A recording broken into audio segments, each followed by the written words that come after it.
the big win of tonight. Well, what can you tell me about the job from Facu on the glass tonight? That's why I went to you first, Esteban. Yeah, Facu was amazing. You know, one of the smallest players on the court, 16 points, 9 rebounds, all right? 4 assists, 5 steals, and correct me if I'm wrong, Esteban, but dos tapones, right? Block shots, which is incredible. So Facu filled up the stat sheet tonight. He was phenomenal. I thought our first quarter was great, built a big lead. Our starters came out with the right mindset against a team that's been playing the best basketball in the NBA as of late. So this was one of our more impressive wins of the year when you consider who we have available and the quality of opponent. And Facu was tremendous in every facet of the game tonight. Mike Singer. Hey, Michael, have you ever seen Nikola play that aggressive as he did to start the game? And what do you think elicited that start from him?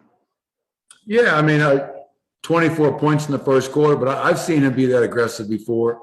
You know, obviously we called his number. We got into the bonus really early. Obviously, we started really big tonight with Michael at the 2 and Aaron at the 3. And we tried to post up Aaron out of the gate, which got us into the bonus early. And Nikola got to the foul line, I think, 10 times in that first quarter alone. Yeah, but when you have as many guys out as we do, you know, we need Nikola to be aggressive. So for him to get 32 and 12 with 6 assists, 2 more steals, and 2 more blocks in only 29 minutes is a very efficient night. So, but I thought Nikola, as well as the rest of the starting group, were just fantastic to start the game. Mark Kisla. Hey, Coach. You talk about this team's resiliency a lot, but how do you get the guys to keep the faith when it seems like every other week somebody goes down for you? Yeah, I mean, it is a testament to our players' belief in themselves, first and foremost, as well as the man next to them. And you never want to see Jamal, Monte, Will, PJ go down to injury, but for a long time now, we've always had that next man up mentality. And, you know, I know as a head coach and as a leader of this team, I'm never going, I don't care who we have available. As long as we have 5 guys to suit up, we're going to go out and compete, and we're going to fight, and we're going to give ourselves a chance. That's just who I am, and that's just who our team is. And I was happy, like guys like Austin Rivers, you know, Austin had been struggling to make shots, kids, but tonight to see him score 25 off the bench, make 6 threes. I thought Shaq Harrison in the second half was really key. Our starters were a little lethargic in that third quarter. Shaq came in the game and made things happen. So you're giving opportunities to guys that were sitting at home. You know they're going to be hungry, and any minute you give them, any opportunity you give them, they are going to seize. And the last thing I'll say about that, kid, is just a great example and reinforcement of why Nikola Jokic is the MVP. For us to be doing what we're doing, you have to have a great player, and we have that. We have lots of really good players around him, but Nikola set the tone tonight. And I think we're 13-1 on the season when we hold our opponent under 100, and on the season we're 34-9 when we out-rebound our opponent, which we did tonight by, I think, 22. So really proud of our group. This was a real quality win. Brandon Kristoff. Coach, you keep kind of touching on it, the quality of the win.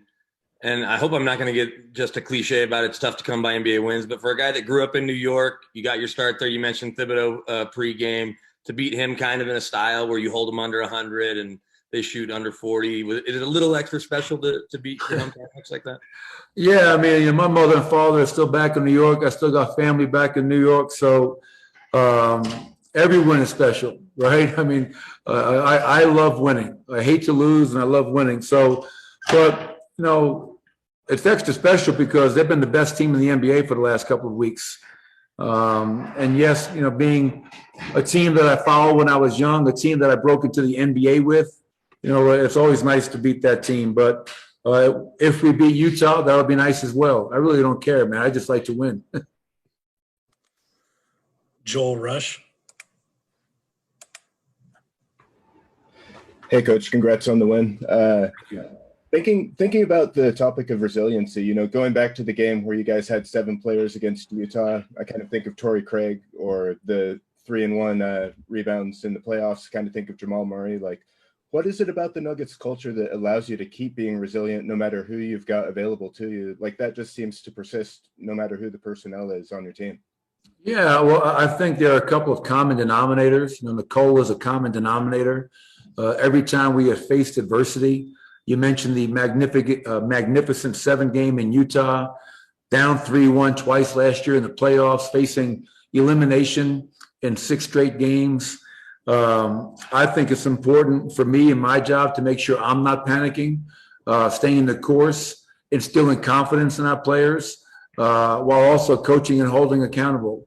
But, you know, Nicola, I've said this many times, some guys run from adversity and some guys thrive. I think he embraces it. I think he's at his best when his back is against the wall, when no one's giving us a chance. I don't know how many games it is now, maybe 12 since Jamal Murray's been out, and we're 10-2, something like that. And everybody around this nation was just kind of, well, the Nuggets are done. Well, not for me, not for Nicola, not for the rest of the guys in our locker room. We have a tremendous belief in everything we've done and built. We built this from the ground up, and we all take a lot of pride in that and a lot of satisfaction in that. Harrison Wind. We got creative tonight, Harrison. Got creative. You did get very creative, very creative. On Austin, I know you've been saying that he just needs to settle down and the shots will kind of drop. Was it as easy as that, you think, for him? He just kind of settled and is obviously a little more comfortable now than he was his first couple games here? Yeah, I think the opportunity is even greater now with all the injuries to the backcourt. So Austin knows he's going to get, you know, close to 30 minutes a night right now. I think this game, speaking about extra special games, to Brandon's question a little while ago, you know, I'm sure in Austin Rivers' mind, this was a team that let him go.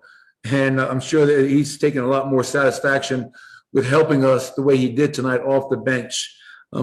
I knew he'd make shots because you look at his career, his body of work, his 45 playoff games. He has made shots before. You're not a 36, 37% career three-point shooter, and all of a sudden you can't shoot the ball. So getting his legs under him, getting comfortable, and just seeing it go in, man. I mean, it's amazing what just seeing the ball go through the net can do for your confidence. And tonight, obviously, he was fantastic. So really happy for him. All right, Coach, we got time for one more. We're going to end with Katie Wingy.